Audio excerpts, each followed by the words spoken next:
Good evening, and welcome to tonight's Bruin Family Insights virtual discussion. Our discussion is brought to you by the UCLA Parent and Family Programs. And throughout this academic year, we're going to explore a variety of themes that are important and relevant to our families. My name is Dan Lowe, and my wife and I have two Bruins in our family. Our older son, Christopher, graduated last year with a degree in economics, and our younger son, Jonathan, is a fourth-year mechanical engineering student. We also have the honor of serving on the Parents Council, and this year we are delighted to serve as the co-chairs for our council. Tonight's conversation is about alcohol and other drugs. We'll explore trends of use among college students, learn tips to how to discuss alcohol and other drugs with our students, and then also become familiar with resources available to us as parents and families at UCLA. We are incredibly delighted and honored to have with us three distinguished panelists. Emily Oswalt, Coordinator for UCLA Fraternity and Sorority Life, Jean Libby, Program Director of the UCLA Collegiate Recovery Program, and Rena Orenstein, Associate Director for UCLA Student Health, Education, and Promotion. We're so glad that the three of you have joined us this evening, and I'd like to give you an opportunity to tell us a little bit about yourself and your role at UCLA. We'd like to begin with you, Emily. Hi, everyone. Like Dan said, my name is Emily Oswalt, and I serve as one of the coordinators for Fraternity and Sorority Life here at UCLA. So within that capacity, I'm one of the 4 professional staff members that oversees the fraternity and sorority community, which is about 4,000 students here at UCLA within 67 different organizations and chapters.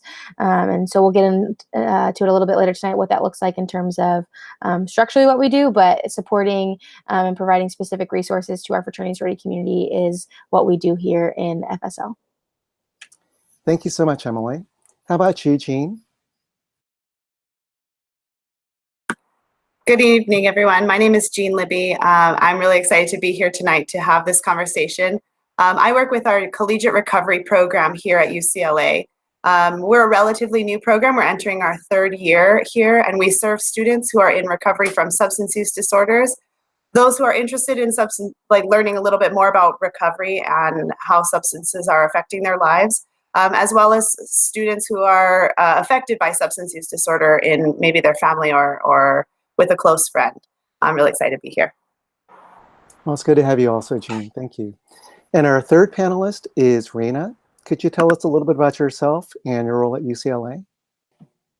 Yes, hi, good evening. I'm Rena Orenstein. I'm actually one of 2 associate directors at Student Health, Education, and Health Promotion, or SHEP, as we call ourselves. We're a unit that works in many different ways to help promote a campus community that fosters and supports well-being and success among the student population. Okay, thank you. So I want to thank you again for being with us tonight. I know as parents, this conversation is incredibly important to each one of us. So to start us off, one question is, what is the advice that you would give to prepare students for the enormous freedoms that they experience in college, many of which they probably haven't previously encountered? Would anyone like to jump in on that question?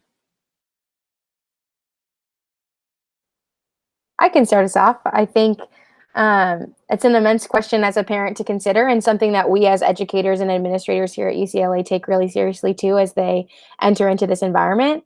And so it's really about having direct conversations with your student on what the experiences could look like in a collegiate environment and what they then as a student want that environment to look like.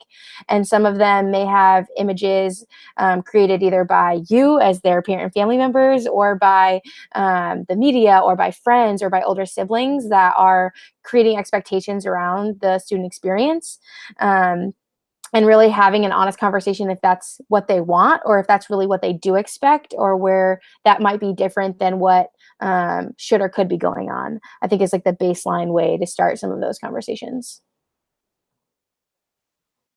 Okay, that's great. What would you say are some of the common trends of use among college students across the country, but also at UCLA? Okay, I'll jump in on that one. First, starting with our own campus. Actually, for the past several decades of research that we've done on campus, we find that UCLA statistics on both drinking behavior and also related negative consequences, even consequences to those who aren't drinking but are affected by other people's drinking, are lower than national statistics pretty consistently, and sometimes by half. So that's, the better news. Basically, research on our own campus has found that we sort of have a normal or bell curve of self-reported drinking behavior. In other words, at one end of the curve, we've got about anywhere from 20 to 26 or more % of students who say that they don't drink, or beyond maybe a sip or two of something, but they're basically non-drinkers. At the other end of the curve, we may have 20 to 25% at any given time who might fall into the heavy drinking category, what some might call binge drinking, or heavy episodic drinking. And they also are the ones who experience probably more negative consequences. But in the middle, we've got, the 50 to 60% who describe low to moderate risk drinking behavior. And so when we look at those and the non-drinkers all together, it's fairly easy to say that most UCLA students either don't drink or drink in moderation if they do drink. And while, of course, those behaviors are harmful, we also look more widely to see what the negative consequences are. Again, because negative consequences can affect those who don't drink as well as those who do. And in terms of national statistics, there's so many sources of research on different types of statistics on trends in drinking, and we probably can't represent them all here in this brief discussion with you, but I did want to mention a couple of sources that some parents and others who are listening might find helpful to look up, where we look for information. And then I think we have or at least a couple of things we can say about national trends. In general, one place that's good to look for just general statistics on youth and underage drinking, which I know some people have asked about, is the National Institute on Alcohol Abuse and Alcoholism, also known as the NIAAA. A lot of really good research and information there. And specifically for college youth, the American College Health Association, or the ACHA, has a lot of information on college age drinking and students who are in college specifically. And actually, Emily, you had mentioned a statistic that we think we see here as well, but that's of national interest.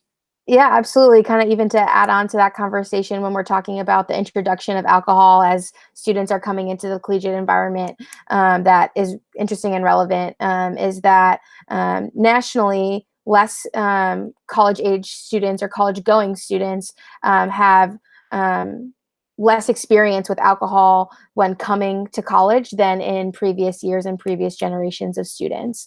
And at UCLA, our statistics not only back that up in our entry surveys done through our CIRO program, who is our assessment team, but it's also kind of elevated. So students who are showing up to the UCLA collegiate environment are coming with less experience with alcohol, meaning when they interact with it or potentially interact with it here at UCLA, it's that first experience, which can potentially have some different implications, and they may or may not have the tools and skills to be able to navigate that experience in a appropriate or non-harmful, like Rena was mentioning, way. And so it's something that I know in our three panelists who interact on this topic regularly do talk about of what does that look like when a UCLA student engages with alcohol, and how do we help them manage that at some level, knowing that more than likely than not, they have never had an experience with that substance before.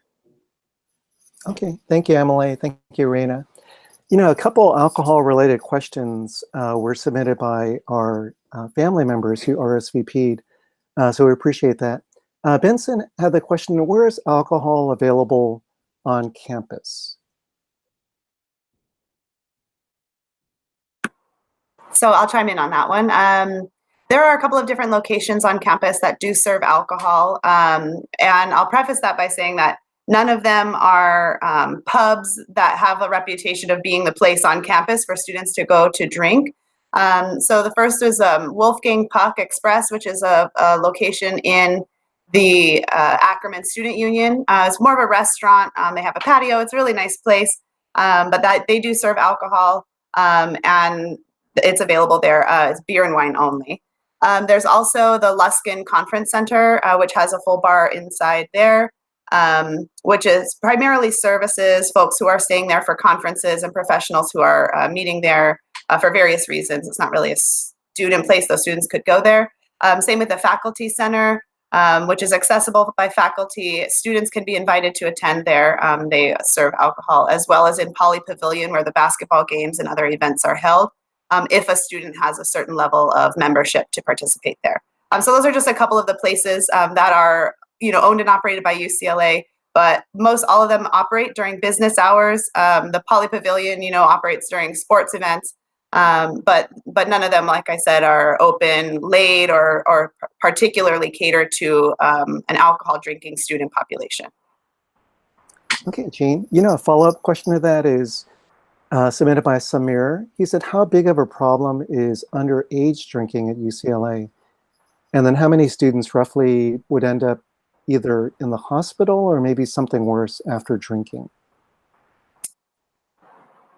Well, I would say, maybe I'm not the right exact person to answer that question. Many of the students that work in the recovery program are over 21.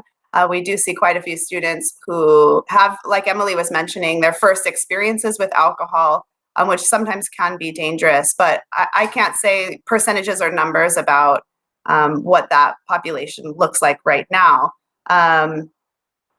We do have services that students can access the hospital. I mean, the hospital is right down the street. It does happen, but I don't know about how many on that. Does somebody else want to chime in? Yeah, if I could just chime in, there are sources for reports on that on campus. My first reaction would be to refer to the UC Police Department, the UCPD on our campus, because they keep the Cleary report and other official reports that they need to keep track of for federal purposes. But that's only when they know about such hospitalizations, when they're reported. What we don't know is if there are students who access other hospitals in other parts of the city. That may not be as known to us. Okay, thank you. So related to marijuana, both Kimberly and Catherine submitted questions. And with the legalization of cannabis in our state, they're curious, has there been an increase in not only marijuana use on campus, but also in other substance abuse among students? I think that was thrown to me. Yes, thank you. Well, I can say that historically, per our survey information and its self-report survey, we've had low rates of use of cannabis on this campus relative to other either UCs or other campuses in California. With Prop 64, it's in some cases a new situation, and also nothing has changed in that all the UC campuses have to adhere to federal law when it comes to cannabis because we are federally funded. So actually, cannabis is not allowed on the UC campuses, even medical cannabis. So we follow that federal law, and we don't have, unless the other two know of other more research that I'm missing, but it's only been a couple of years since Prop 64 was passed. And I know that in this spring of 2019, we will be launching the biannual survey, the National College Health Assessment, that will hopefully give us some more information about current levels of cannabis use. Okay, thank you, Rena. Sorry, could I just like Yeah, to add sure. on to that, that it is possible for students to be in recovery from marijuana use. I know that that's right now in California doesn't seem to resonate as popularly, but I do want to acknowledge that there can be negative ramifications for students who are using substances in harmful ways, regardless of what those substances are. And so we kind of open our door to students who are finding that they may be struggling with their marijuana use, that they're welcome as part of our recovery program as well. And we don't tell them what substances that they should be recovering from, that we do serve students who are in recovery from marijuana as well. Hey, Jean, could you kind of explain to us a little bit, like, say if a student comes in and they have some marijuana issues where they want to, work through this, and what would they experience as they go to your program? Right. So I have a really lovely team of 3 student employees who are there to meet with students on if a student comes in who just wants to ask a little bit about what does recovery mean, or can I be in recovery from cannabis use, that they're happy to meet with those students. When a student is expressing that they're interested in learning a little bit more about the recovery program, or they're wanting to decrease or stop use of their substance, then we would talk a little bit about maybe some of the challenges that are posed to them by those substances. If they are facing difficulty interacting with friends, if they are facing health consequences or academic consequences, we would talk through those and really have the student, it's up to the student to evaluate whether or not stopping use of a substance with the support of the collegiate recovery program is the right choice for them. We never force anybody. You can't make somebody be in recovery, but you can give them the tools and the information that they need to make the right choice for them. And we would fully support a student who is choosing to make some changes with their substance use for their health and wellness. Okay, thanks for giving us a good snapshot of that. Appreciate it. So Emily, what role does alcohol and drug consumption play in the social engagement of fraternities and sororities? And how does fraternity and sorority life, how does the staff approach this? Yeah, great question. In terms of engagement within the fraternity and sorority life community and the role of alcohol that plays in it, it does play a role.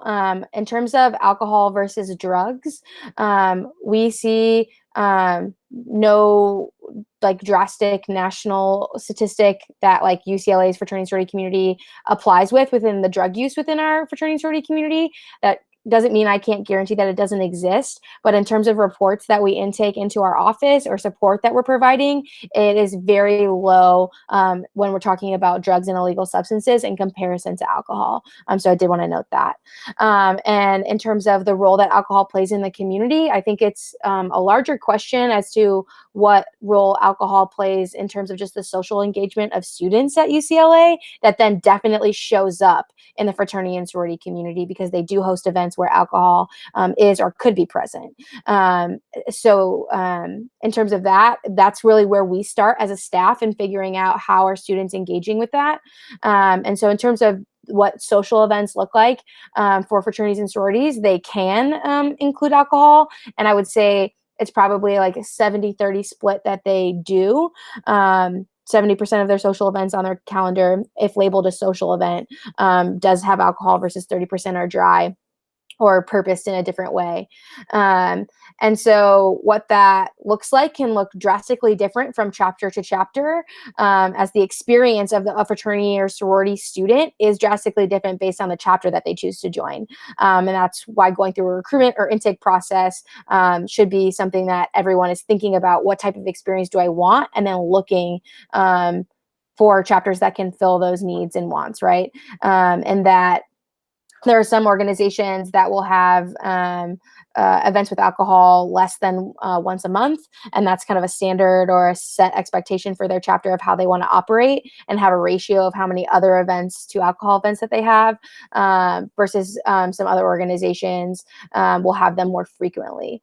Additionally, when we hear the words fraternity and sorority, often we think of the traditional fraternity experience, like with a house and going to a house party and what that is and looks like. And that experience does exist at UCLA, but that is barely 50% of the fraternity and sorority students that we support in our community. We have 6 Greek councils that incorporate our Asian Greek Council, our Latino Greek Council, our National Panhellenic Conference, and our National Panhellenic Council, which includes our Black Greek letter organizations. And those organizations don't have facilities that you would traditionally think about.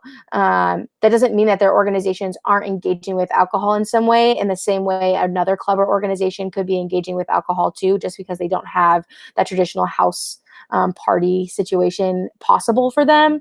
And so we really like to expand that dialogue and discourse, and really figuring out how alcohol is becoming a part of events, and whether or not that's designed with intention, that therefore you've had risk management procedures around and safety procedures set for, versus just the fact that alcohol could be present in that environment. So Emily, Leanne has a couple questions related to oversight and accountability. Mm-hmm. So one is, are Greek houses under the purview of UCLA or national organizations?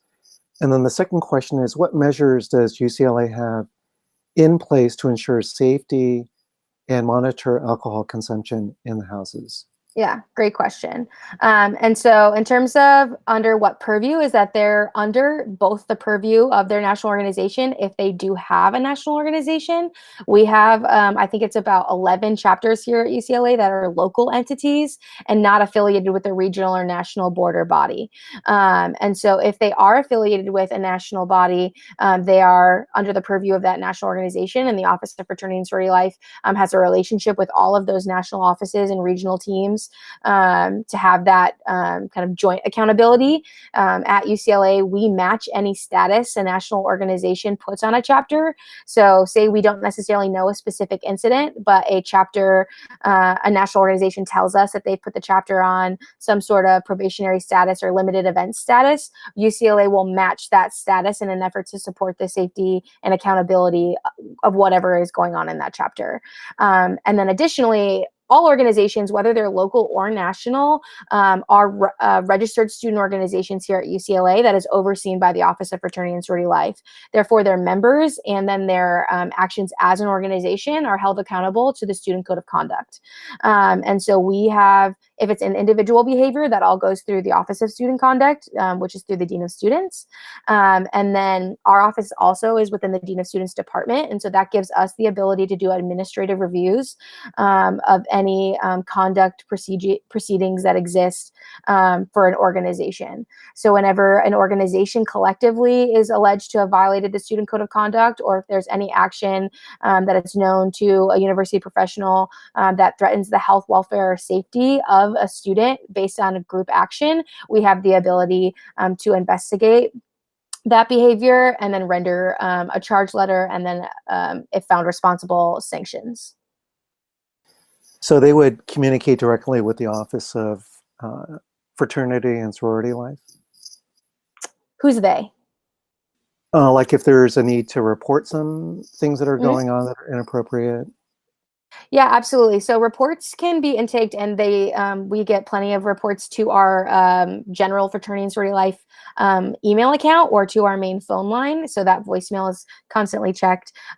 We get a lot of questions about how someone could potentially report something anonymously because they don't know what that ramification looks like, or they're a member of the organization and wants to say that something's wrong, but don't know how to do that. And so our main line, if they can call and leave a voicemail, is one of the easiest ways to easily report that. And if you go to our website, it's so easily findable.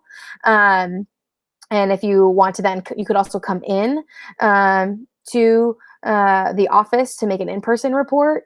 And additionally, on the Dean of Students website and on the Fraternity and Sorority Life website, they can report any instances of malfeasance, whether it's related to alcohol or hazing or any of those cases. Any report that comes in is investigated on some level. And so that is kind of our, like, initiates our administrative review process. Okay, thank you, Emily. Rena, how does UCLA work to educate students both early and often in their academic career about the risk of drug and alcohol use? What a great question. And actually, the campus does work on many levels to do more than educate. We need to do more than educate because we know that education alone does not change behavior. It's necessary but not sufficient. So the campus does take some good environmental and social approaches to this issue. Starting at the top, really, UCLA is in compliance with the federal drug-free schools mandate of 1989, which requires universities that receive federal funding to do several things. First of all, to have very clear and enforceable policy on alcohol use, misuse, et cetera, to have preventive programming on campus, and also to offer resources and treatment options, which we do. UCLA is also required to send an annual notice not only to students but also to faculty and staff, advising them of all these things. The students actually get a letter that comes from the chancellor. It's going to be going out within a couple weeks. This year, it's an annual notice that spells all this out and basically gives the links to all the policies. So that's very transparent. And all the campus stakeholders who deal with these issues or who do this work actually meet together as a committee every quarter. And this is part of the being able to be in compliance with the drug-free schools mandate. And currently, actually, there's a wider group of stakeholders that's being revived, consisting of local community members as well, beyond the campus, to collaborate and work together on issues that we have in common around alcohol use at UCLA and in the larger community. So that's sort of the bigger picture of the environmental approach. Our police department, UCPD, does a lot of proactive policing in the first few weeks of the quarter. They try to head off a lot of issues before they happen. They do a lot of foot patrols around the campus and in the areas where students live. Also at the Rose Bowl, at the football games, there is a sort of partnership between the UCPD, the local police, and also campus staff who help manage and mitigate any issues with alcohol at the Rose Bowl. And of course, students are given pretty clear expectations for behavior there, particularly as it pertains to underage drinking and providing others with alcohol. When students come to orientation, they're made aware of campus policies and residential life policies and rules and regulations. They participate there in educational sessions around alcohol and other drugs, among other topics. You know, we also try to make it a little broader than just sort of risk behaviors. They are asked to take, for example, they're asked to take online courses that address these topics, as well as financial wellness, for example.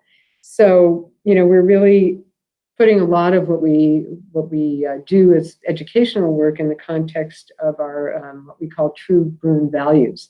But once students are on campus, there are many departments, many areas all over the campus that provide and facilitate alcohol programming, workshops, et cetera, whether by invitation or just holding different events. And that can range from residential life to student legal services, fraternity and sorority life, of course. Registered student organizations can provide some of these activities and programs. There are peer-to-peer interns. Our office, for example, has a program of interns who are training now, will be offering more programming. So there's a lot going on in many corners of campus. Okay, thank you. So Jean, I think one of the things about drug and alcohol concerns is, if there's a problem, we tend to be in a state of denial. So we may not recognize that we have an issue with this, but sometimes a friend could see it. And so John has a really good question. He says, what can a student do for a friend who's struggling with either drugs or alcohol? What options would they have for intervention? Jean? Great. So I appreciate that question because we get that question quite a lot. So first of all, it's always applauded and encouraged for friends and peers to look out for each other in that way and to be able to provide resources for those students who might be struggling. The first and a very important resource is there is a CAPS 24/7 line. CAPS is our Counseling and Psychological Services department, and they're a fantastic partner of ours that we work really closely with them. But there's a 24-hour answered by a counselor line that a student could call at any time on behalf of themselves or of a friend. So if they have a question or an emergency about the mental health or if they have a question about a student's substance use, they could call that phone number. So that's one really important resource to highlight. We would also encourage students to have those conversations with their friends. We want to really break down the stigma about substance use disorders.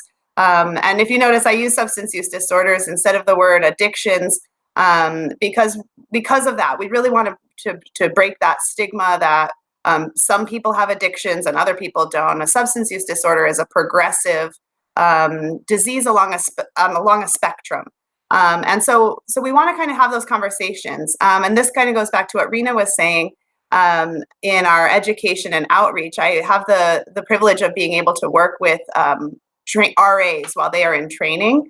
And that's a really big component of our outreach and education. We train RAs on how to identify some of these key things to look for. A student who seems to be struggling or disengaged or seems to, be struggling.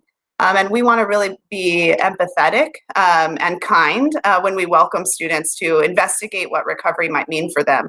And so I would say that for a peer who's concerned about a friend, they can come to a recovery meeting. We have recovery meetings Monday through Friday, every day of the week this year. We're really excited about that. And those are open. And so if a student who has a friend who is struggling, we invite them to be the friend who goes with them to a meeting, because a lot of times it can be really daunting for a student to walk into that space by themselves. There's a lot of fear and stigma associated with that. So I would really strongly encourage a friend to be a friend and go with them to a meeting, or invite them to call the Collegiate Recovery Program or CAPS with some of those concerns so that we can help them manage that, because it's not just up to that student to manage that on their own. Where is your office located, Jean?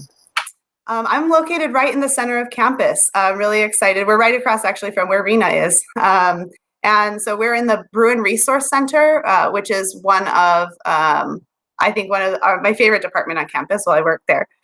We serve a lot of different students, but we're located in the Student Activity Center. And we are in the process of opening some space specifically for students who are in recovery to come, grab a cup of coffee, meet some other people. We really want to make the space as non-intimidating as possible, and for folks to know that when they walk in the door or when they call or email us, that there's really some kind and compassionate students and staff on the other side who are there to welcome their questions with no shame and no embarrassment. We're really there to support them. Oh, that's great to hear. Yeah, the Bruin Resource Center provides just tremendous resources to help students from literally all walks of life. So we really appreciate that. Emily, is there a difference in consumption practices for students who live on campus versus those who live off campus? And also, how is alcohol and drug use monitored in the residential halls?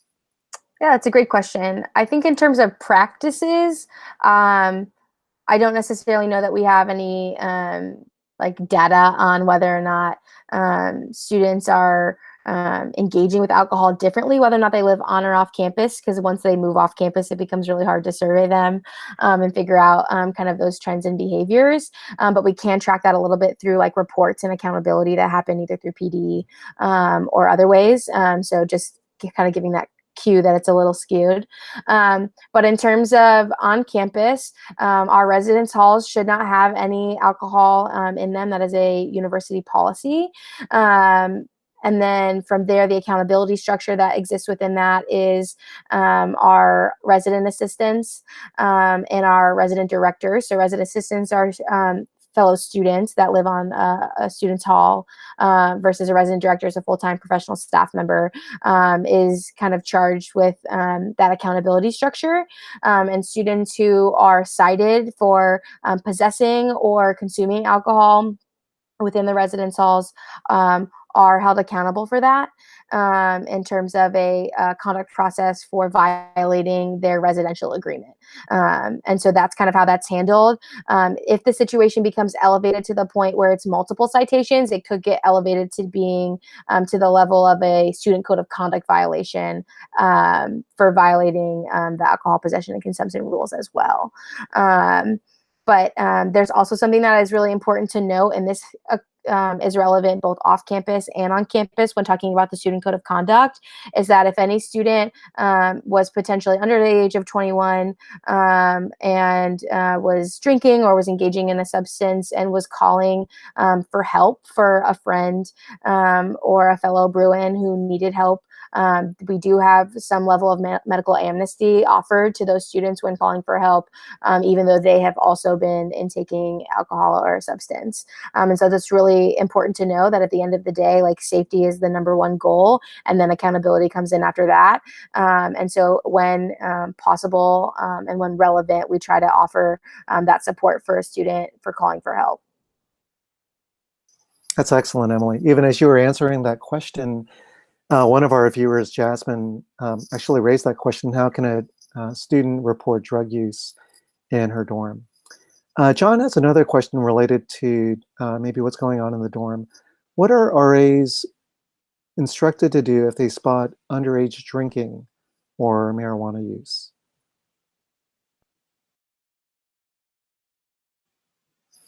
Could be anyone want to take that one? How about either Rena or Emily? I can speak on to it a little bit. I am present for some of those training components, but I'm not someone who oversees RA, so I want to make that really clear. But the general priority of staff members within residential life is that they should be confronting any situation that violates a university policy and a residential life policy as they are employed by our residence life department. And so if they were to see alcohol within one of the rooms, they would be instructing the consumer or the owner of that alcohol to disperse of it, as they're not going to become then in possession of that alcohol. And they usually watch that by watching them pour it down the sink, and then they possess that bottle. And additionally, then they would cite that is an action that they required a student to do. And then they would submit that citation to their resident director, who would funnel it through the conduct process within residential life. Okay, thank you. Leanne and John, they both had a question related to a situation if there's a drug overdose, either on or off campus, involving a student. And the question is, what is the protocol in this situation, and what provisions are in place to ensure student safety in an emergency like this?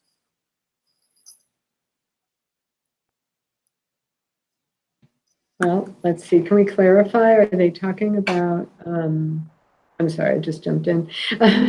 Are they talking about in residential life or in a different situation? Because in res life, they do call for transport to the hospital, to the emergency room pretty quickly. And again, as Emily said, safety is first.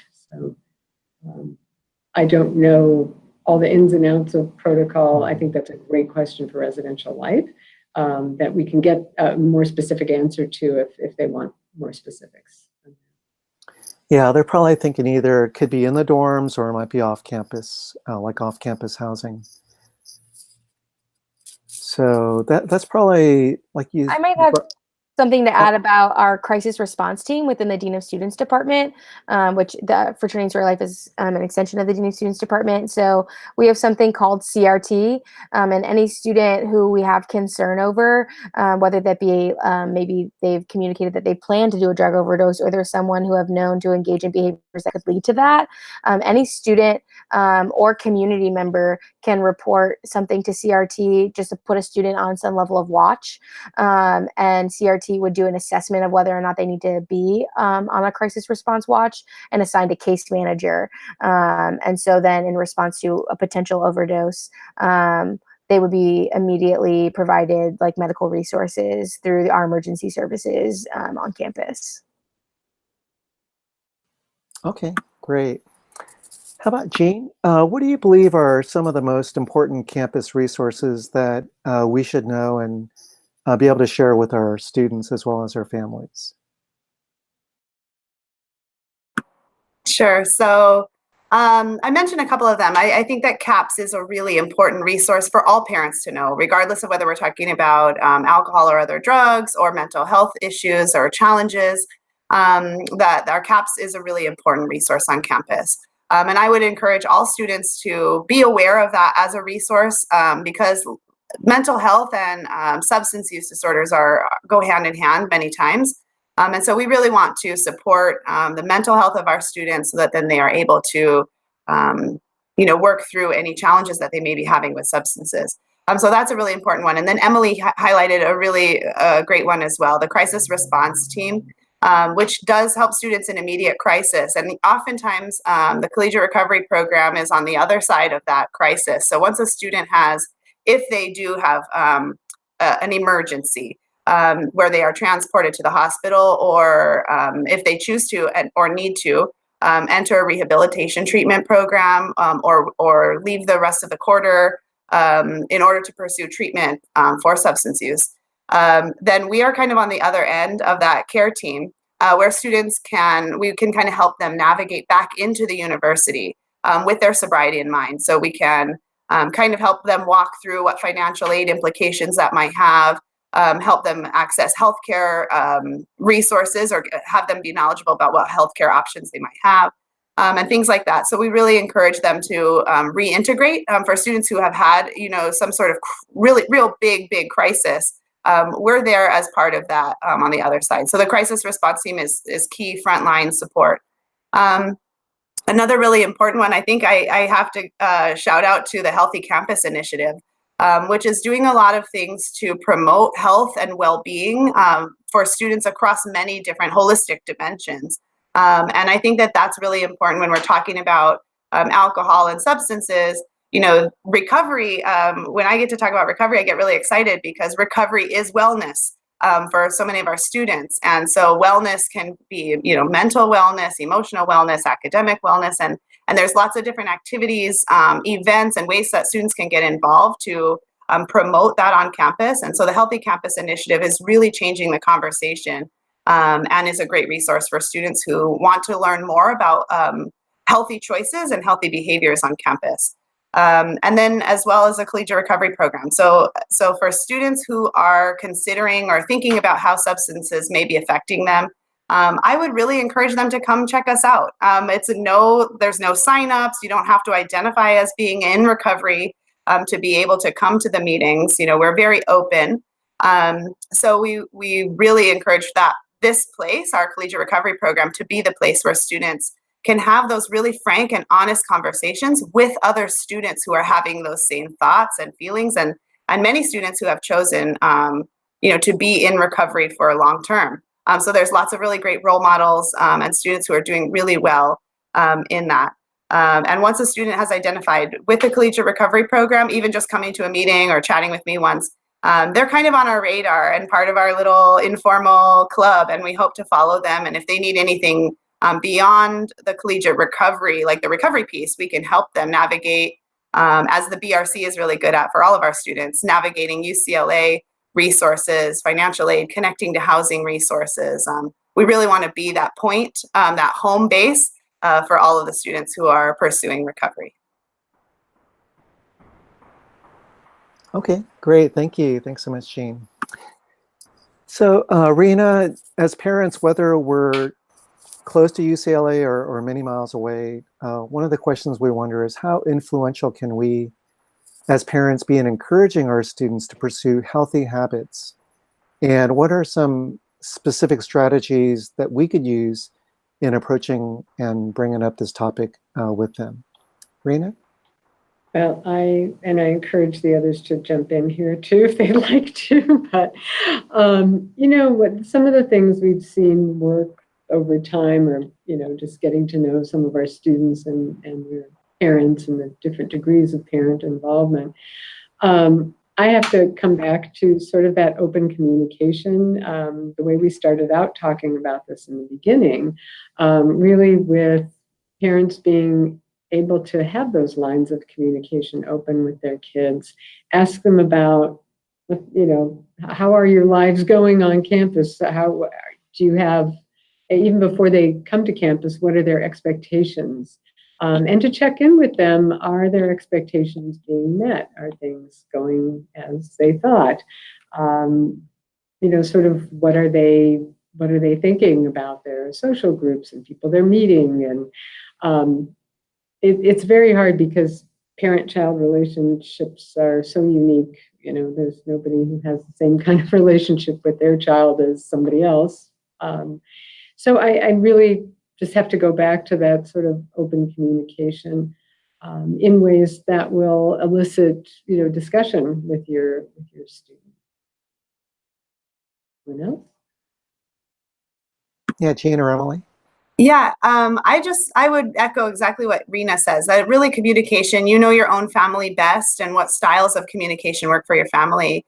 But I would really encourage families to kind of address those issues and questions frankly and honestly, and to not, just assume or promote that everybody on a campus is using substances, and, to kind of consider that there's quite a lot of students that we serve. And as your student goes through their years at UCLA, they will have interactions with older students, non-traditional students, transfer students, graduate students, and we serve all of those folks. And so, when you're having those conversations, encourage them to seek out diverse experiences of how other students are navigating these social interactions that they have. And I think that asking an honest question, how are you using substances in your social interactions, and how do you feel about that, and how is that impacting your academic performance and your relationship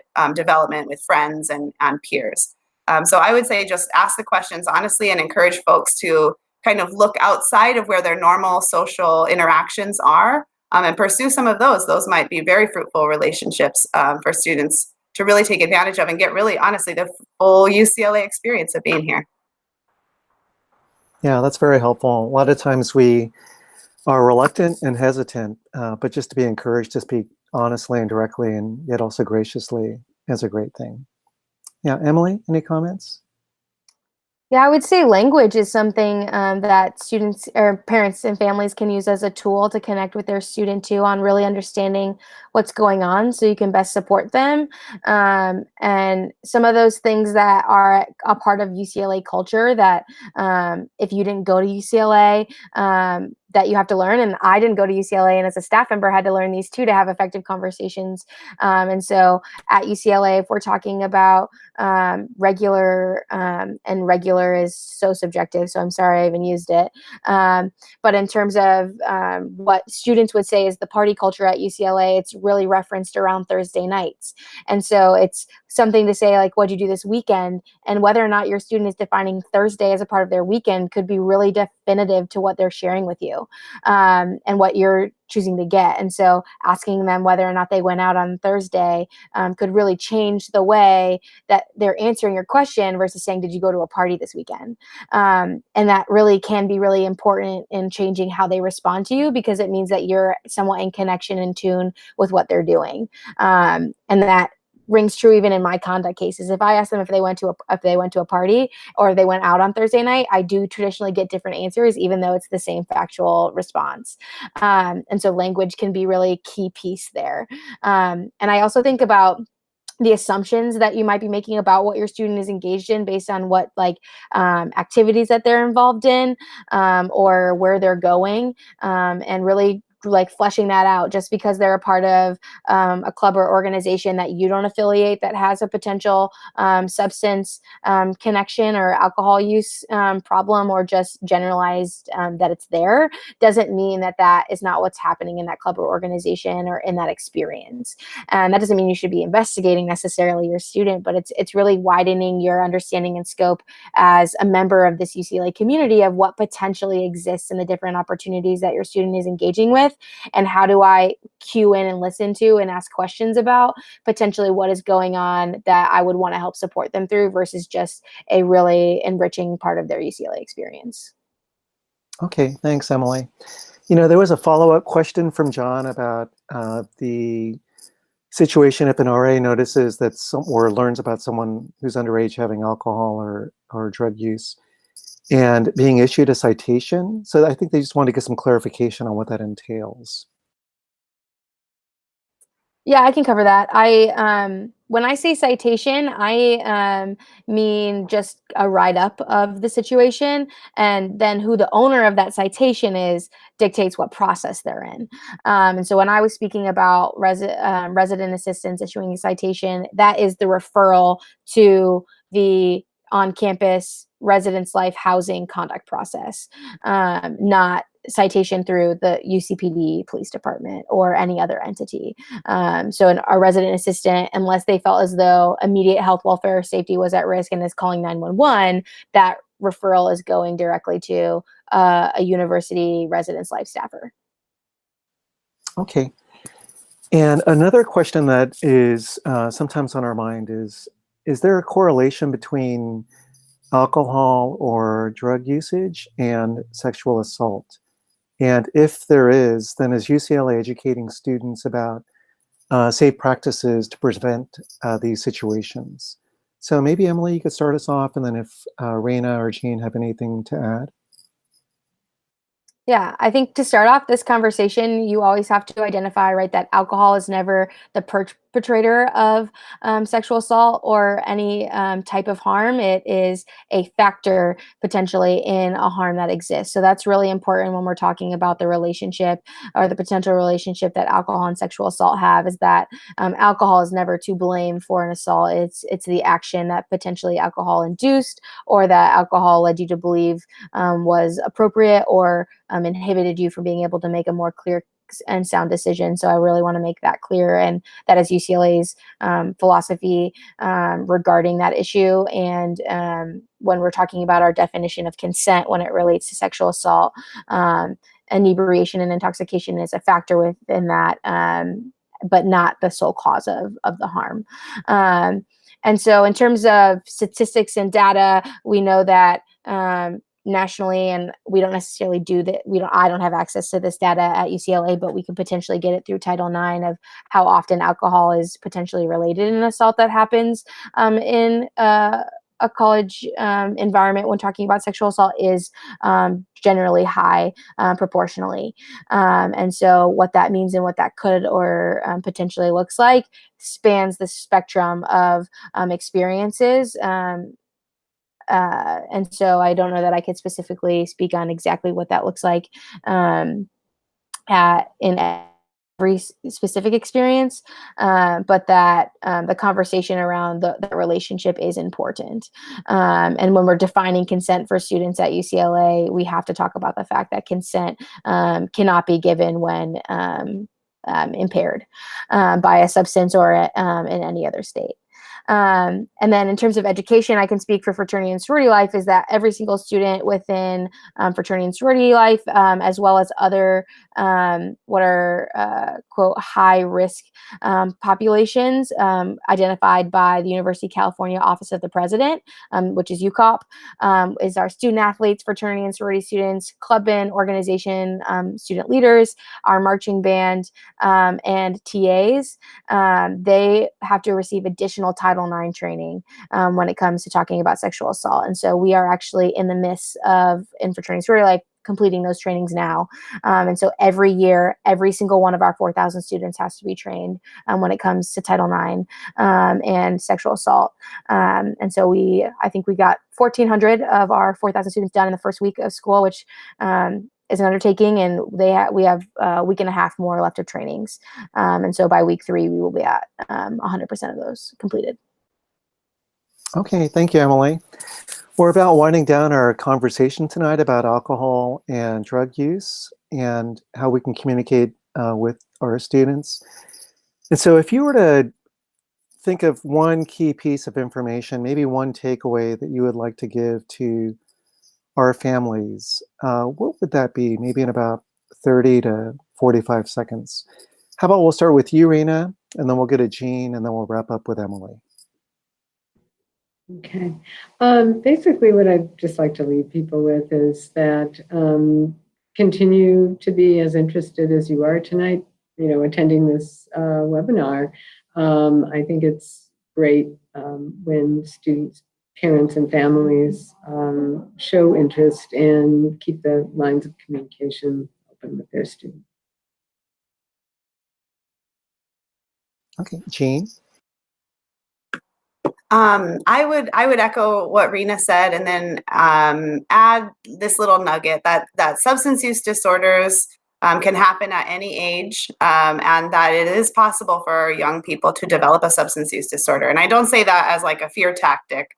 It's a reality that exists. And so I think that changing the way that we talk about substance use disorders and recognizing that there is help and support for students who are struggling with that is really important, and emphasizing that seeking support for anything, a mental health related concern, an alcohol or drug concern, or something similar, that seeking support is brave and powerful and strong. And so we want to really push that as our message, that it's not a weakness, and that people who are in recovery are the brave warriors who have decided to make this choice to empower their lives, and that you don't have to wait until you feel like that you're at rock bottom. We want to get rid of that idea of rock bottom being the time that people enter recovery, because that's a very dangerous idea. So we want to encourage people, if substance use disorder is a progressive disease, an elevator that goes down, we want people to get off at any point. And in college, sometimes that point is like in the middle. So you don't have to wait. We're here at any point of a student's college experience to have that conversation. And so we really strongly encourage our parents of students to encourage their students to have that conversation with us. We can begin that discussion here. Great, thank you. Emily? The only thing I have to add would be thinking about when having a conversation on any topic that includes risk factors in a collegiate environment. I think you always have to add in a conversation about the type of student that we're talking about. And we know that at UCLA, we have some of the world's brightest students who are really challenging themselves in an academic environment, who are committed to excellence and success.